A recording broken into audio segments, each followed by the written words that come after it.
कानी बहू। किशोरी लाल जी के बेटे राघव की शादी की बात जगह जगह चल रही थी, लेकिन किशोरी लाल जी को कोई लड़की पसंद ही नहीं आती थी। और उसकी एक ही वजह थी, किशोरी लाल जी का लालची होना। उनको लड़की वालों से मोटा दहेज चाहिए था और इसी चक्कर में एक दिन वो एक बहुत पैसे वाले के घर अपने बेटे का रिश्ता लेकर पहुंचे। उस आदमी का नाम था ओम प्रकाश। देखिए किशोरी लाल जी, मेरी एक ही बेटी है और मेरी सारी संपत्ति जायदाद सब कुछ मेरी बेटी नैना का ही है। पापा, नाम से लगता है बहुत खूबसूरत होगी। कितना अच्छा नाम है ना, नैना। ओ, वैसे बात तो सही है आपकी। अब इतना पैसा है, जमीन जायदाद है, इकलौती बेटी, आप भी क्या करेंगे? सब कुछ उसे ही देंगे ना। बिल्कुल ठीक पहचाना आपने। बस बेटी की शादी और सारी जायदाद उसके नाम। पापा, बिना देखे हाँ कर दीजिए ना। इतना अच्छा रिश्ता फिर कहाँ मिलेगा? माला माल हो जाएंगे हम। मैं अपनी बेटी को बुलाता हूँ। अरे नहीं नहीं नहीं नहीं, आपकी बेटी का नाम नैना है, सुनकर ही लगता है बहुत सुंदर होगी। रहने दीजिए अंकल, मैं तो आपकी बेटी के नाम से ही इतना खुश हो गया हूँ कि उसे बिना देखे शादी करने को तैयार हूँ। अब तो मैं उसका चेहरा सीधे शादी के बाद ही देखूंगा।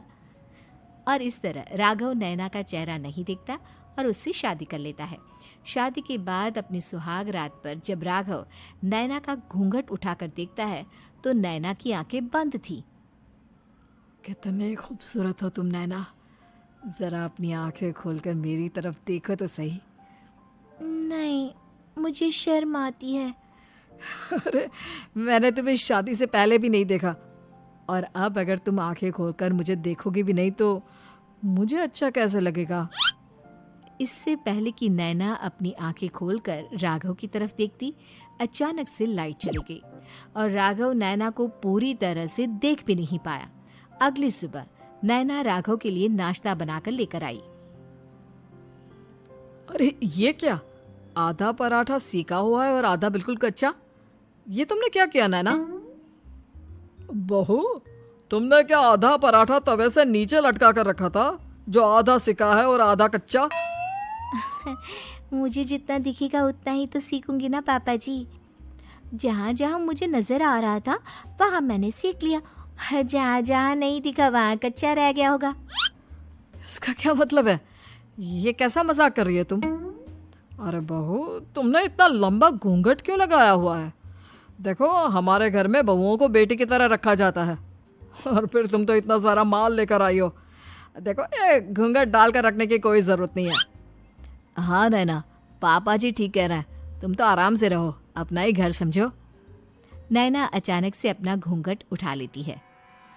अरे ये क्या पापा, नैना की तो एक आंख फूटी हुई है। नाम से नैना, लेकिन ये तो कानी बहू निकली।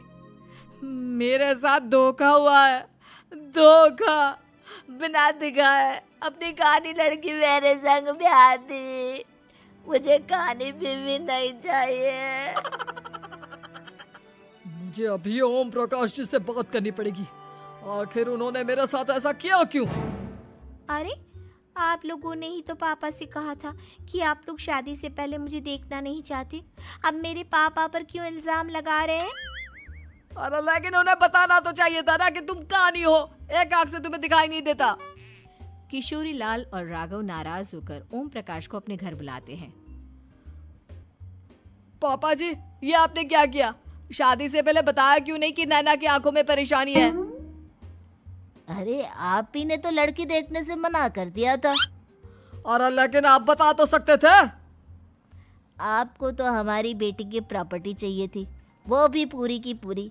अब क्या हुआ अगर उसे आधा दिखाई देता है? प्रॉपर्टी तो आपको पूरी मिल गई ना। अरे ये क्या बात हुई? मेरी शादी प्रॉपर्टी से नहीं, आपकी बेटी से हुई है। अब ये तो पहले सोचना चाहिए था, तब तो मेरी प्रॉपर्टी देखकर तुम्हारी जुबान लप लपा रही थी। लेकिन मैं कानी लड़की को अपनी बीवी बनाकर नहीं रख सकता। पापा, कुछ करिए ना आप। हाँ, करता हूँ। देखिए ओम प्रकाश जी, आप हमारे साथ ऐसा नहीं कर सकते। और तुम देखो, अगर तुमने मेरी बेटी से शादी तोड़ी ना, तो जो भी प्रॉपर्टी मैंने तुम्हें दी है वो तो पूरी की पूरी वापस ले ही लूँगा, और आधी प्रॉपर्टी तुम्हारी भी लूँगा।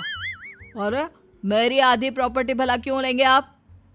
इसलिए क्योंकि मेरी बेटी को आधा नजर आता है और उसकी नज़र अभी तक तुम्हारी आधी जायदाद पर ही पड़ी है। अब तुम उसे घर से निकालोगे तो कुछ तो लेकर जाएगी ना। और अगर हम आपकी बेटी को अपने घर की बहू बना कर रखे तो? तो तुम्हारी पूरी प्रॉपर्टी तुम्हारी ही रहेगी, और जो मैंने तुम्हें दिया है ना, उसमें से बस मैं आधा लेकर जाऊंगा। अरे लेकिन अब आप अपनी दी हुई प्रॉपर्टी में से आधी वापस क्यों लेकर जाएंगे? अगर मैं आपकी बेटी को अपनी पत्नी बनाकर रखने को तैयार हूं तो?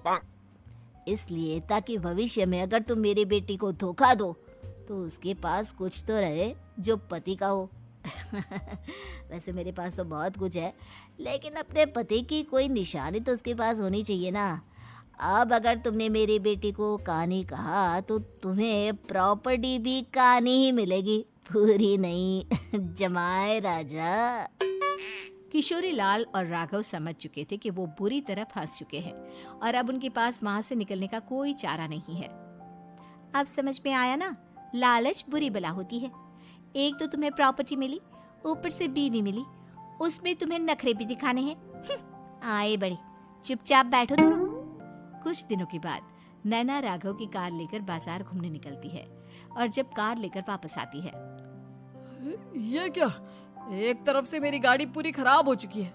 लगता है तुमने मेरी गाड़ी को किसी दूसरी गाड़ी के साथ एक्सीडेंट किया है। अरे अरे कितना बड़ा नुकसान कर दिया तुमने बहू। वो क्या है ना पापा जी, मुझे एक आंख से दिखाई नहीं दे रहा था, सामने से गाड़ी आ रही थी। मुझे तो सिर्फ आधा ही दिखाई दिया और वो गाड़ी मेरी कार से रगड़ते हुए निकल गई। अब मैं क्या करूं बताओ? आप इसे ठीक कराने के पैसे कौन देगा? तुम्हारे पापा? तुमने मुझसे इस तरह से बात की? अभी रुको।